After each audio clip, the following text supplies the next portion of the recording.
Welcome back to the Deep Dive.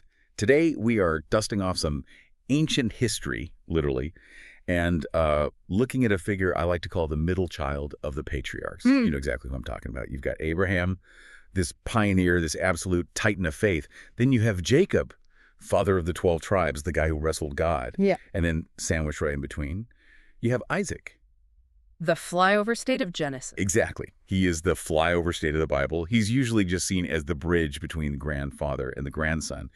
But looking at the stack of research we have for today, specifically Genesis chapter 26, it feels like we've been severely underselling him. We definitely have. If you actually zoom in, Isaac's life in this one chapter is, well, it's a perfect storm.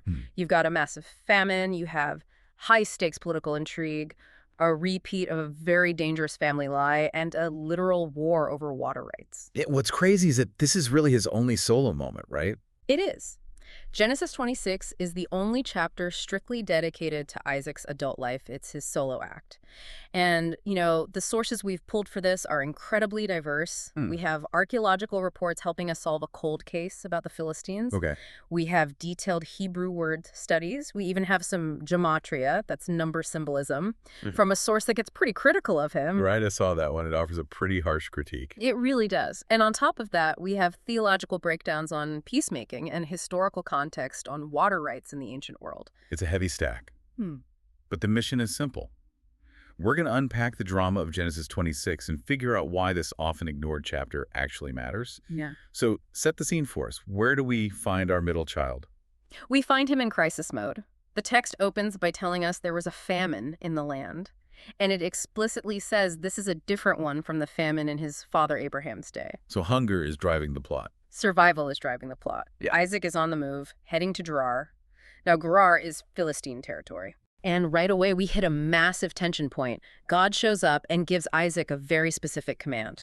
Go not down into Egypt. Which is completely counterintuitive.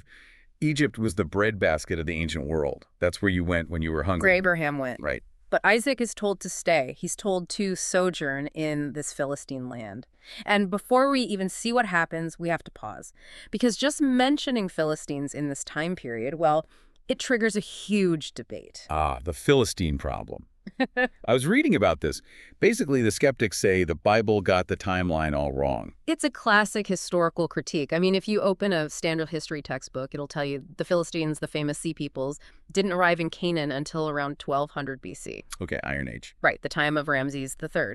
But Isaac is living around, 2000 BC? That's an 800-year gap. So the argument is that this is an anachronism. The writer just accidentally pasted later people into an earlier story. That's the common critique. They assume the biblical writer just made a mistake. But the archaeological data we have suggests something completely different. It turns out the Bible might be describing an earlier wave of migration that, historians are just now catching up to. Okay, lay it on us. How do we explain Philistines showing up 800 years too early? We have to look at Crete. The Bible calls the Philistines Caphtorim, which means people from Caphtor, the ancient name for Crete.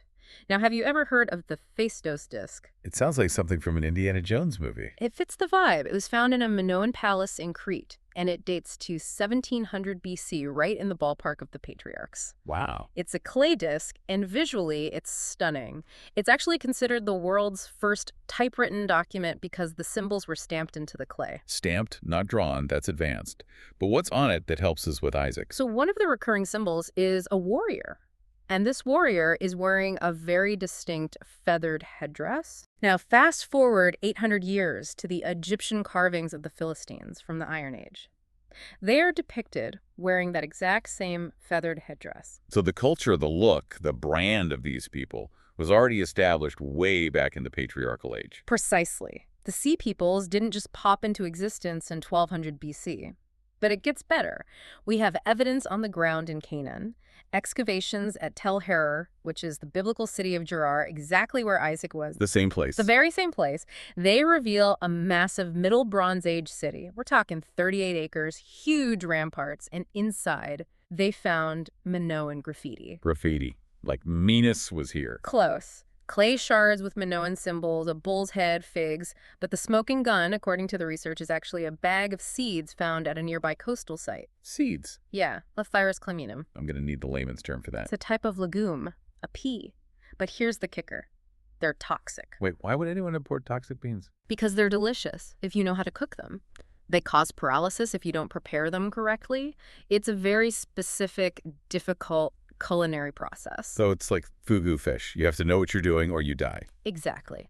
And the fact that these seeds were found in Canaan in 2000 BC proves that it wasn't just trade. There were people living there who knew how to cook this specific Asian hot cuisine. This wasn't just a merchant passing through. This was a resident culture. That's it. So the Philistines in Isaac's day were essentially early Asian settlers eating their dangerous delicacies and trading long before the massive invasion centuries later. That is wild. So when the Bible says Isaac went to the Philistine king of Gerar, the archaeology says, yep, major city there. Yep, Asian people there. The text stands up. It stands up. Okay, so the setting is real, the famine is real, the people are real. Isaac settles in Gerar, and then he messes up. Yeah. Big time. He does. And it's a failure that feels eerily familiar. Isaac looks around, sees the men of Gerar, and gets terrified. He thinks, they're going to kill me to take my wife Rebecca because she's beautiful. So what does he do? He tells everyone, she is my sister. Which is literally the exact same thing his dad Abraham did. Twice. It's a generational pattern of fear overriding faith. But let's unpack the nuance here, because there's this source that brings in the Nusi tablets. Okay. These are documents from the 15th century BC that explain the local laws. And they mention a custom called sistership adoption. Sistership adoption. That sounds complicated. I mean, basically, a man could legally adopt his wife as his sister to gain higher social status and better property rights. It offered a layer of legal protection in a foreign land. So while Isaac was being deceptive about the marriage, he might have been using a known cultural mechanism to protect himself. It's very likely. It wasn't just a random lie. It was a calculated move. Yeah. But, and this is key, it was still driven by fear. He didn't trust God to protect him. He trusted his own cleverness. Exactly. And the way the lie unravels is almost comedic. The king, Abimelech, looks out a window. And he sees something he wasn't supposed to see. The text says he saw Isaac sporting with Rebecca. Sporting. That's a very polite translation. It is. The Hebrew word is satchak, which shares a root with Isaac's name. He laughs. It implies intimacy, fondling. Abimelech sees them acting very much like a husband and wife. And the irony is, the pagan king is the one who rebukes Isaac. He's the one saying, what have you done? You almost brought guilt on us. It's a total reversal. The man of God acts foolishly, and the man of the world holds the moral high ground. And this is where that gematria source Bible, numbers for life, comes down so hard on Isaac. Right, the number symbolism. What's the math on Isaac here? So the numeric value for Isaac is 208. And in this specific context, the source interprets that number as loss of faith. Wow. They argue that Isaac represents the learner or the believer who acts foolishly.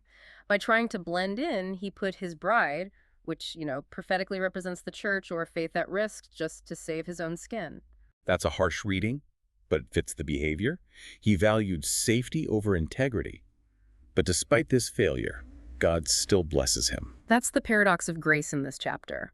Right after this embarrassing incident, the text says, Isaac sowed in the land and reaped 100-fold. He becomes so wealthy that the Philistines start to envy him. Which leads us to the main event, the War of the Wells. And we have to understand the context here. In an arid land like the Negev, a well isn't just a hole in the ground. It is technology. It is survival. It's a claim of ownership. And the Philistines had been vandalizing them, right? The old ones. Yes. They had stopped up the wells Abraham had dug. This was a hostile act. It was an attempt to erase Abraham's history. So when Isaac gets too powerful, Abimelech kicks him out. He says, go away, you're mightier than us. So Isaac moves to the valley and starts digging. And this is where we get those specific names. I love how the names tell the story. They absolutely do. He redigs his father's wells, gives them their original names, honoring his heritage. But then his servants dig a new well, and the herdsmen of Gerar attack. They say, the water is ours. Right. So Isaac names that well Esek, which means contention. But notice what he does. He doesn't fight. He just walks away. Yeah. From a producing well. That's a fortune. He yields. He moves on. They dig another one. The Philistines attack again. He names that one Sitnah. Which sounds a lot like Satan. It means hostility, harassment, accusation. The conflict is escalating. It's getting personal. But again, Isaac yields. He refuses to engage. So he moves further away, digs a third well, and this time Silence, no fighting. He calls this well Rehoboth, Which means wide open spaces or room. He declares, now the Lord has made room for us. this is a masterclass in peacemaking. I think one of the sources had a great quote about this. Don't fight for dirt. Dig for water. It's a profound principle. Isaac practiced meekness, which isn't weakness, it's strength under control. He trusted that if he kept moving, God would provide. And that leads to the climax. Isaac goes up to Beersheba, and that very night, God shows up. Theophany, the appearance of God. And listen to the first words, fear not. Which goes right back to the beginning of the chapter. His whole problem was fear. Exactly. God addresses the root cause, and he confirms the covenant, not because Isaac has been perfect, remember the lie, but for Abraham's sake. It's about the promise, not the performance. And then the twist. Guys who kicked him out, Abimelech and his whole crew, they show up at Isaac's door. And Isaac asks the obvious question, why are you here? You hate me. And their answer is just stunning. They say, we saw certainly that the Lord was with you. So the strategy worked. His nonviolent success, his refusal to fight, it forced them to respect him. They realized they couldn't beat a man who had God on his side. So they want a treaty. They want peace. And Isaac gives it to them. He throws a feast. A feast for his enemies. That sounds familiar. It should. And this is where the Christological view comes in strong. Yeah. One source points out that Isaac acts very much like Jesus here. He's envied, he's mistreated, but he doesn't retaliate. He prepares a table for his enemies. And there's this beautiful moment of synchronicity in the text. Yes. The very same day they swear the oath of peace, Isaac's servants run in shouting, we have found water. The well of Sheba, the well of the oath, Beersheba. The theme is just so clear. Peace precedes provision. When Isaac let go of the contention, God provided the water. Now, we mentioned earlier that not everyone interprets this treaty as a win. You said there was a more critical view. That's right. That Bible number source offers a completely different perspective. They argue that by making a treaty with Abimelech, Isaac was compromising. They see Abimelech as a man of peace in a worldly political sense. So by signing the paper, Isaac was yoking himself with unbelievers. That's the argument. They point out that the word Gerar has a numerical value connected to struggle or drag away. The idea is that Isaac settled down too much. He went from being a sojourner to a resident, a second king rivaling Abimelech. And he might have neutered his prophetic witness. Interesting. So on one hand, he's a hero of peacemaking. On the other, he's a cautionary tale of getting too cozy with the culture. And the text seems to hold both tensions. He is blessed, yes. But the chapter ends on a sour note. His son Esau marries 2 Hittite women, and the text says it was a grief of mind to Isaac and Rebekah. So the cultural assimilation had consequences for the next generation. Exactly. The peace was won, but the distinctiveness of the family was beginning to blur. Before we wrap up, I want to circle back to the wells themselves. One of the sources mentioned that wells aren't just about physical thirst in these stories. No, in the Tanakh, the Old Testament, wells are deeply metaphorical. They're often where brides are found. Think of Rebecca, Rachel, Zipporah. They represent deep emotional and spiritual needs. When the Philistines stopped up the wells, they were cutting off more than just water. They were cutting off history, connection, and life. Exactly, which adds so much weight to Isaac redigging them. It wasn't just infrastructure, it was restoration. So looking at the whole arc of Genesis 26, what's the big takeaway for the listener? I think it's a cycle. You have pressure, the famine, that leads to fear and failure, the lie. But then you have conflict, the wells. And through that conflict, you get to presence God appearing. And finally, provision Rehoboth, peace. Pressure, fear, conflict, presence, provision. It's the human experience in a nutshell. It is. And whether you view Isaac as a hero or a man who just stumbled his way through, the real hero of the story is God's faithfulness. Isaac survives not because he was perfect, but because God keeps his promises. That's a good place to land. It's comforting to know that our own middle child moments, our fears, even our bad decisions, don't disqualify us from the promise. Absolutely. I want to leave you with one final thought to chew on. And we talked about how Isaac redug Abraham's wells. The text makes a specific point to say he called them by the same names his father used. He didn't rebrand them. He didn't try to make them Isaac's wells. Exactly. We live in a world that is obsessed with innovation. New truths, new methods, new brands. Everything has to be disruptive. But maybe the most radical thing you can do right now isn't to invent something new. Maybe it's simply to clear the dirt out of the old wells, the ancient truths, the things that work for the generations before us, and just call them by their original names. Integrity, Yeah, faithfulness, peace. exactly. Are there any stopped-up wells in your own life that need redigging? It's something to think about. Thanks for diving deep with us today. We'll catch you on the next one.